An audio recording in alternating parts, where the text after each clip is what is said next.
Bienvenue Métropole Hebdo, le JT à énergie positive de Grenoble-Alpes Métropole qui vous donne des repères chaque semaine sur l'émission de la collectivité, parmi lesquels l'énergie, un sujet on ne peut plus d'actualité au regard des inquiétudes liées au conflit en Ukraine. Mais la métropole, qui a pris la compétence énergie en janvier 2015, planche donc depuis plus de 7 ans pour la transition énergétique et pour développer les outils qui permettent de réduire les consommations d'énergie.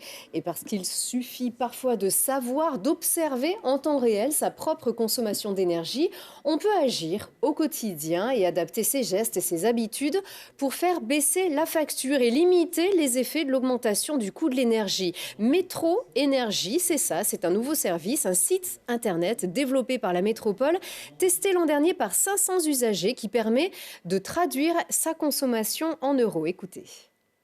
Le client, il va pouvoir aller sur l'application, voir ses consommations journalières d'énergie, de gaz, d'électricité. Il va voir la quantité aussi bien en kilowattheure qu'en euros consommés et il va pouvoir réfléchir à ses usages journaliers et la façon dont il pourrait consommer moins. Et il va pouvoir voir, suivant les actions qu'il met en œuvre, le lendemain, le surlendemain, si il a consommé plus, s'il a consommé moins, avec bien sûr l'idée de mettre en place un cercle vertueux.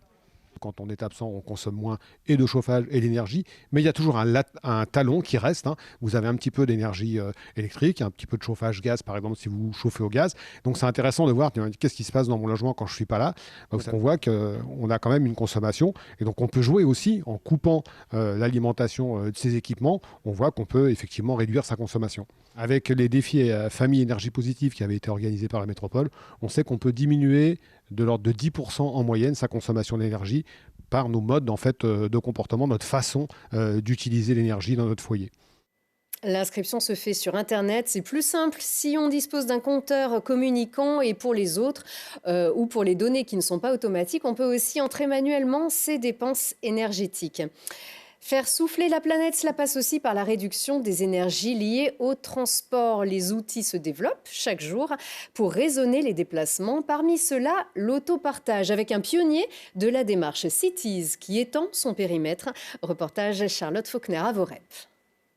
Avec plus de 150 stations Cities, rien que dans l'agglomération grenobloise, l'autopartage à la cote. Il n'y a pas que dans les grandes métropoles que le dispositif séduit. La commune de Vorep, située dans le pays voironnais, vient d'inaugurer sa première station d'autopartage Cities, avec pour but de développer cette nouvelle solution de mobilité alternative à la voiture individuelle.